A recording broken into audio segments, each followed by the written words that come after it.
수세기 동안 화성은 미지의 세계로 남아 있었지만 망원경 관측과 이후의 로봇 탐사 임무를 통해 과거에 활발했던 어쩌면 생명체가 살았을 수도 있는 행성이라는 단서가 드러났습니다. 이후 여러 우주기관이 탐사선과 로버를 보내면서 화성 탐사는 점점 공상과학에서 현실로 변해가고 있습니다. 이제 2030년대나 2040년대에 유인 화성 착륙 계획과 함께 심우주는 여러분께 질문합니다. 우리는 과연 다가올 미래를 맞이할 준비가 되었을까요? 현재 화성 연구의 상태. 화성은 여전히 행성 탐사의 최전선에 있으며 우주 연구 분야의 과학자로서 최근 몇 년 동안 이루어진 급격한 발전을 지켜보는 것은 매우 흥미로운 일입니다. 지난 수십 년 동안 화성은 지구 외부에서 가장 심층적으로 연구된 행성이 되었습니다. 한때 수수께끼 같았던 화성의 특징들이 점점 더 세부적으로 밝혀지고 있으며 이는 다양한 로봇 탐사 임무의 성과 덕분입니다. 나사를 비롯하여 UAE, 중국, 인도, 유럽 등 여러 국제 우주기관이 주도하는 이러한 노력은 우리가 화성 환경을 이해해야 하는 방식을 혁신적으로 변화시키고 있습니다. 나사는 오랜 기간 동안 화성 탐사를 주도해왔으며 수많은 궤도선, 착륙선, 로버를 화성에 보냈습니다. 그중 퍼서비어런스, 퍼세베런스 로버는 단순한 탐사 기기가 아니라 기술적 발전과 미래 계획 면에서 획기적인 도약을 의미합니다. 퍼서비어런스는 단순한 지질학적 탐사에 그치지 않고 미래 유인 탐사에서도 중요한 역할을 할 것입니다. 특히 암석 샘플을 수집하고 저장하는 임무를 수행하는데 이는 향후 화성 샘플 귀환 프로그램의 시작점이자 인류의 화성 탐사 여정을 위한 중요한 이정표가 될 수 있습니다. 궤도 탐사선 또한 먼 거리에서 화성을 연구하는 데 중요한 역할을 하고 있습니다. 마스 리코너선스 오비터, Mars Reconnaissance Orbiter, MRO는 화성 표면을 고해상도로 촬영하며 지형을 지도화하고 과거 물의 흔적을 찾는 데 기여하고 있습니다. 이를 통해 화성의 지질학적 역사를 더욱 깊이 이해할 수 있습니다. 또한 MAVEN, Mars Atmosphere and Volatile Evolution, 인류는 화성 대기에 대한 획기적인 발견을 이루었습니다. 과거에는 화성의 대기가 갑작스럽게 소멸된 것으로 여겨졌으나 메이븐의 연구에 따르면 이는 화성의 자기장이 점진적으로 약화되면서 서서히 대기가 손실된 결과임이 밝혀졌습니다. 이처럼 점진적인 대기 손실과 화성의 기후변화 역사는 화성이 과거에 생명체를 유지할 수 있었는지 그리고 미래에 다시 생명체를 지탱할 수 있을지에 대한 흥미로운 질문을 제기합니다. 축적된 연구 결과를 바탕으로 과학자들은 이제 점점 더 확신을 갖게 되었습니다. 화성은 지구 밖의 생명체 존재 가능성을 이해하는 데 있어 중요한 열쇠를 제공할 수 있습니다. 화성 탐사에 대한 글로벌 기여. 화성 탐사는 더 이상 소수의 국가만이 주도하는 분야가 아닙니다. 우주 탐사에 새롭게 도전하는 국가들이 점점 증가함에 따라 화성 탐사 임무의 다양성과 과학적 목표 또한 확대되었으며 이제는 진정한 국제적 협력 속에서 진행되고 있습니다. 아랍에미리트 UAE의 호프 궤도선은 2020년에 발사된 중동 최초의 화성 탐사선으로 아랍 세계의 첫 화성 탐사라는 점에서 역사적인 의미를 가집니다. 특히 이 임무는 화성의 지표가 아니라 대기 연구에 초점을 맞추고 있다는 점에서 독특합니다. 호프 탐사선은 화성의 대기 변화와 계절별 기후 패턴, 그리고 화성에서 발생하는 먼지 폭풍이 행성 전체에 미치는 영향을 연구하고 있습니다.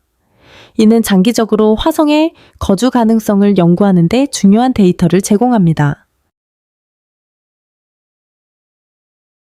중국의 티안웬 1, 임무는 2021년 화성 궤도선, 착륙선, 그리고 로버를 성공적으로 배치하면서 국제 우주 탐사 역사에 한 획을 그었습니다. 특히 주롱 로버는 최초의 화성 착륙 시도에서 성공한 첫 번째 로버로 기록되었습니다. 주룽이 화성 유토피아 평원 유토피아 플라니티아에서 수집한 데이터는 화성의 지하 얼음 분포 및 기상 조건을 이해하는 데 매우 귀중한 정보를 제공하고 있습니다. 태넌1의 성공은 중국의 우주 탐사 역량이 크게 성장했음을 보여주며 중국이 이제 행성 탐사에서 중요한 역할을 수행하고 있음을 입증했습니다. 인도는 만갈리안 프로젝트를 통해 저비용 고효율의 화성 탐사 능력을 입증했습니다. 한정된 예산에도 불구하고 성공적으로 화성 궤도에 도달한 이 탐사선은 화성 대기에 대한 소중한 데이터를 제공해왔습니다. 만갈리안의 주요 임무는 2022년에 공식 종료되었지만 이 성공은 인도가 향후 국제 공동 화성 탐사 프로젝트에 참여할 수 있는 가능성을 열어주었습니다. 미래를 바라볼 때 화성 탐사에서 글로벌 협력의 중요성은 점점 더 커지고 있습니다. 여러 국가들이 화성 탐사에 투자함에 따라 다양한 지역과 대기층에서 수집된 방대한 데이터는 인류가 화성을 더욱 깊이 이해하는 데 기여할 것입니다. 각국 우주기관들의 협력과 데이터 공유는 인류가 우주 탐사에서 지속적으로 발전하기 위해 반드시 필요한 요소입니다. 우리의 목표는 단순한 화성 탐사가 아니라 우주에 대한 인류 공동의 이해를 증진하는 것입니다. 화성 샘플 귀환 임무에서 ESA의 역할. 미국, 중국, 그리고 민간 기업들의 우주 탐사가 종종 헤드라인을 장식하는 가운데 유럽 우주국 ESA는 화성 탐사에서 중요한 역할을 수행하면서도 상대적으로 덜 주목받는 경향이 있다.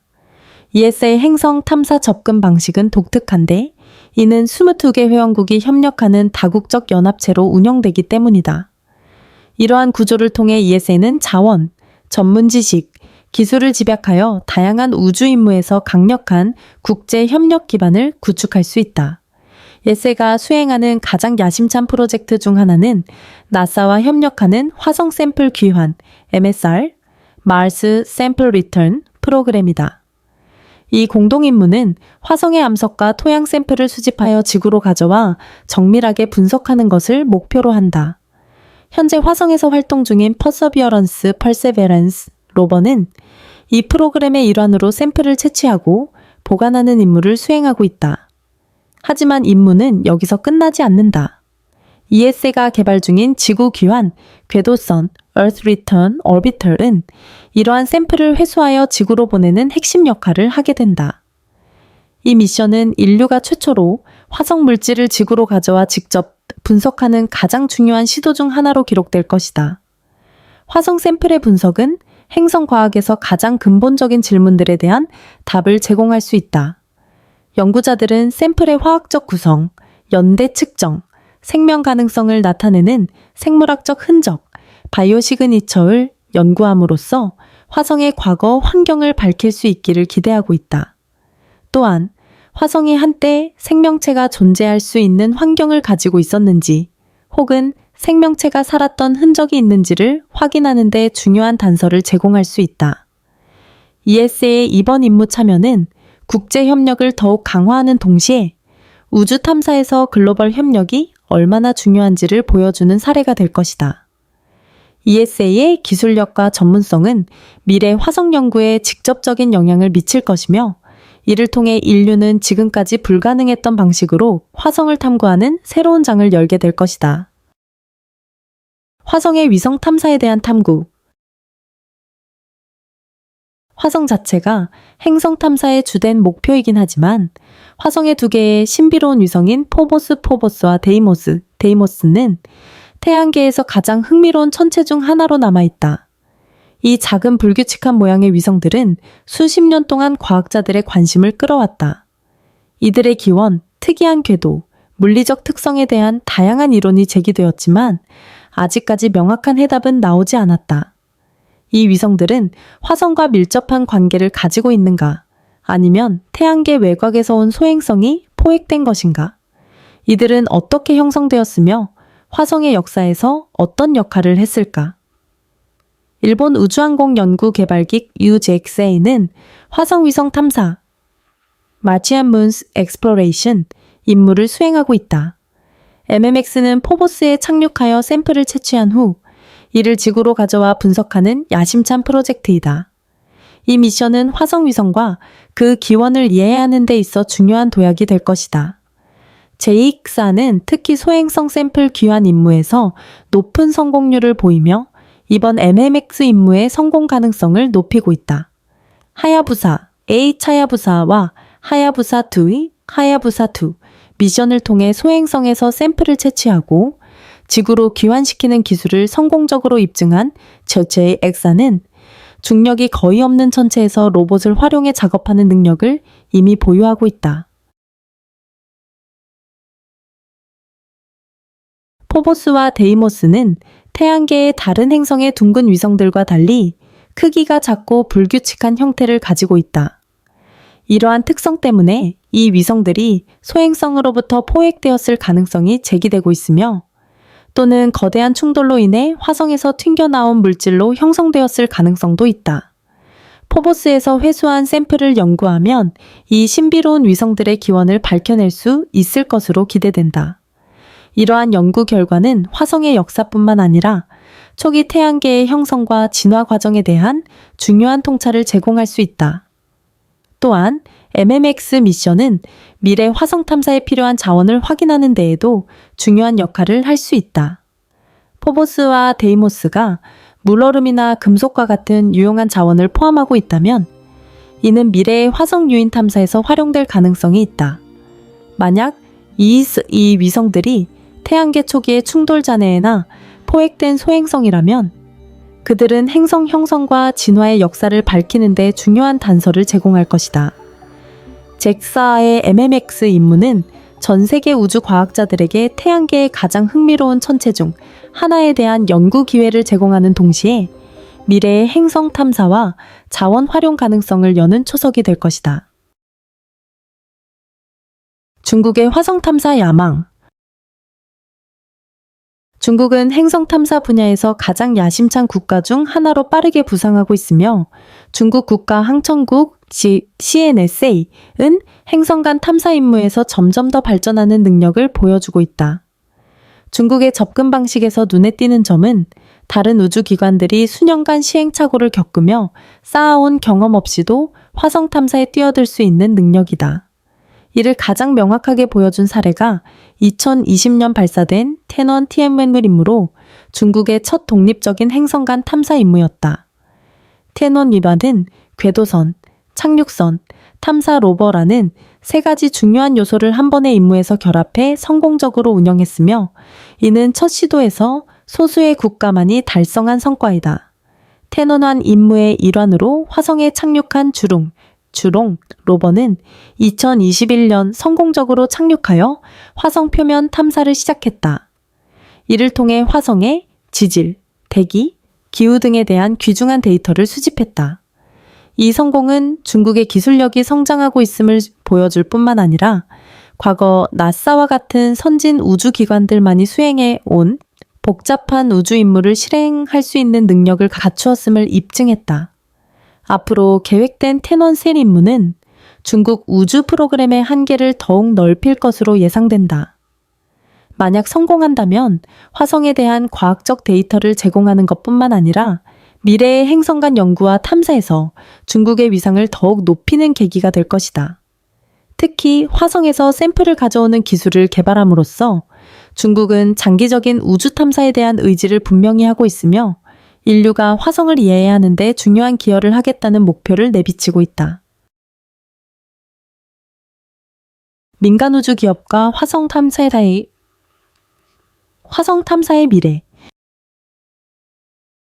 최근 몇 년 동안 민간 우주 기업들은 화성 탐사에서 점점 더 중요한 역할을 맡기 시작했다.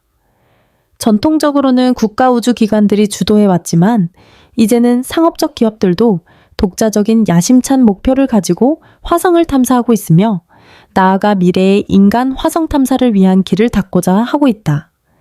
이 새로운 민간 우주 탐사 시대에서 가장 주목받는 기업 중 하나는 스페이스X의 스페이스X이다. 일론 머스크 그가 설립한 이 회사는 대형 화물, 탐사 로버, 심지어 인간까지 화성으로 운송할 수 있는 완전 재사용 가능한 우주선 스타쉽 프로그램을 개발하고 있다. 기존 우주 프로그램보다 훨씬 낮은 비용으로 화성 탐사를 가능하게 하는 것이 목표이다. 스페이스X의 재사용 기술은 행성 간 여행의 경제성을 혁신적으로 변화시켜 보다 많은 사람들이 접근할 수 있도록 만들 수 있다. 머스크의 장기적인 비전은 스타쉽을 활용하여 인간이 화성에 정착할 수 있도록 하는 것이며, 이는 궁극적으로 인류의 우주 거주 방식에 큰 변화를 가져올 수 있다. 스페이스X가 화성 탐사를 추진하는 가장 잘 알려진 민간 기업이기는 하지만, 이 분야에서 활동하는 기업은 그것만이 아니다. 로켓랩, 블레이 로켓랩과 로키드 마틴과 같은 회사들도 보다 저렴한 행성 간 탐사선을 개발하며 화성 임무를 지원할 기술을 발전시키고 있다. 예를 들어 로켓랩은 소형이지만 비용 효율적인 우주선을 제작해 과학적 탐사에 기여하는 것을 목표로 하고 있으며, 이는 화성 탐사를 포함한 다양한 우주 탐사에 중요한 역할을 할 수 있다. 이러한 기업들의 목표는 우주 탐사의 비용을 낮추는 것이며, 이는 보다 빈번하고 야심찬 화성 탐사를 가능하게 만드는 핵심 요소가 될 것이다. 또한 나사를 비롯한 여러 정부 기관들도 점점 더 민간 기업과 협력하여 비용을 절감하고 혁신을 촉진하고 있다. 국가 우주기관들은 민간 부문의 역량을 활용함으로써 임무의 범위와 빈도를 확대할 수 있으며, 동시에 다른 중요한 프로젝트에 더 많은 자원을 할애할 수 있게 된다. 이러한 상업적 협력은 미래 화성 탐사의 중요한 축을 형성할 것으로 예상되며, 국가 우주기관이 단독으로 수행하기에는 비용이나 물리적으로 어려운 임무들을 지원하는 데 중요한 역할을 할 것이다. 민간 기업의 화성 탐사 참여는 장기적인 인간 화성 탐사에 필요한 기술 개발을 촉진하는 역할도 할 수 있다. 생명 유지 시스템, 화성 내 자원 활용 기술, 화성에서 연료나 건축 자재를 생산하는 기술, 우주선의 장거리 운송 능력 등의 발전은 미래의 유인 탐사 임무에서 핵심적인 요소가 될 것이다. 특히 스페이스X와 같은 기업들은 인간의 우주 탐사 기술 개발에 초점을 맞추고 있으며, 이는 결국 인간의 화성 탐사를 현실로 만드는데 결정적인 역할을 할 것이다. 인간 화성 탐사의 길. 인간이 화성을 탐사하는 여정은 수십 년에 걸친 연구, 실험, 기술 개발을 포함하는 복잡하고 야심찬 도전이다. 오랫동안 로봇 탐사선이 화성 탐사의 최전선에서 활약해왔으며, 지구 미생물에 의한 오염을 방지하기 위해 엄격한 행성 보호 규정을 따랐다. 이러한 예방 조치는 화성을 생물학적으로 깨끗한 환경으로 유지하고 미래 발견의 과학적 신뢰성을 보장하는 데 필수적이었다. 하지만 인간이 화성에 발을 내딛는 순간부터 이러한 탐사 환경은 근본적으로 변화할 것이며, 기존의 완벽한 환경 보호는 더 이상 실현 가능하지 않을 것이다. 나사, 유럽 우주국, ESA, 그리고 민간 우주 기업들은 화성에서의 인간 임무가 최대한 안전하고 지속 가능하도록 하기 위해 첨단 기술을 개발하고 필수적인 테스트를 진행하고 있다. 인간의 화성 탐사에 있어 가장 중요한 이정표 중 하나는 나사가 주도하는 아르테미스 프로그램이다. 2020년대 중반까지 달에 다시 우주인을 보내는 것을 목표로 하는 이 프로그램은 달의 지속적인 거점을 구축하고, 이를 화성 탐사에 필요한 기술과 시스템을 시험하는 장으로 활용하고자 한다. 아르테미스 프로그램은 생명 유지 시스템, 표면 거주지, 장기간 우주 여행 기술을 중심으로 진행될 예정이며, 이는 가혹한 환경을 지닌 화성 탐사의 필수적인 요소들이다. ESA의 루나 게이트웨이 역시 이러한 광범위한 노력의 중요한 부분이다. 달 궤도에 위치할 이 거점은 달 표면과 그 너머로 향하는 임무의 중간 기착지 역할을 하게 된다. 또한 심우주 탐사를 위한 핵심 기술, 예를 들어 통신 시스템, 에너지 생성, 방사선 차단 기술 등을 시험할 예정이다. 이러한 시험은 극도로 제한된 자원 속에서 모든 요소를 철저히 관리해야 하는 화성 탐사 임무에서 우주인들이 생존하고 활동할 수 있도록 보장하는 중요한 과정이다. 민간 부문의 노력도 이에 못지않게 중요하다. 특히 스페이스X와 같은 기업들은 인간 화성 탐사 준비에 큰 역할을 하고 있다. 스페이스X의 스타쉽 오이즘 제 스타쉽 프로그램은 행성 간 여행을 목표로 하며 인간과 대형 화물을 화성으로 운송할 수 있는 우주선을 개발하고 있다. 스타쉽 시스템은 재사용성과 대량 화물 운송 능력을 갖춘 덕분에 화성에서 장기적으로 지속 가능한 임무를 수행하는데 핵심적인 역할을 할 것이다. 또한 화성의 얼음에서 물을 추출하거나 현지 자원을 활용해 연료를 생산하는 기술, 현지 자원 활용 기술을 개발하는 것은 화성에서 장기간 생존하기 위한 필수적인 요소가 될 것이다. 기술 개발뿐만 아니라 화성에서 생활하는 우주인들이 직면할 심리적, 생리적 도전에 대비하는 것도 중요한 과제다. 화성 탐사는 수개월에서 1년 이상 지속될 수 있으며 이는 인간 건강에 심각한 위험을 초래할 수 있다. 근육 위축, 골밀도 감소, 방사선 피폭과 같은 문제들은 인간 화성 탐사의 가장 큰 장애물 중 하나다. 이러한 문제를 해결하기 위해 인공 중력 시스템과 첨단 방사선 차단 기술을 개발하는 등 철저한 대비책이 필요하다. 아르테미스 프로그램과 루나 게이트웨이와 같은 달 탐사 임무는 이러한 문제를 해결하기 위한 테스트베드 역할을 할 것이다. 달의 중력은 지구보다 낮고 장기간의 고립, 자급자족의 필요성 등은 화성 환경과 일부 유사한 요소를 가지고 있다. 달 탐사 과정에서 착륙, 생존, 운영에 필요한 기술을 정밀하게 다듬는 것은 화성 탐사의 위험 요소를 줄이는 데 크게 기여할 것이다. 나사, ESA, 민간 기업들이 이러한 달 탐사를 진행하면서 이는 곧 인간 화성 탐사의 기초가 될 것이며 실제로 화성 탐사를 수행할 때 우주인들이 적절한 도구와 지식을 갖출 수 있도록 하는 과정이 될 것이다. 인류의 화성 유인 탐사는 인류 역사상 가장 중요한 이정표 중 하나로 지구 너머에서 자급자족이 가능한 정착지를 건설하는 첫걸음이 될 것이다. 이를 달성하기 위해서는 전 세계적인 협력이 필수적이며 유일한 의문은 누가 가장 먼저 화성에 도달할 것인가, 그리고 그 이후에는 어떤 일이 벌어질 것인가이다.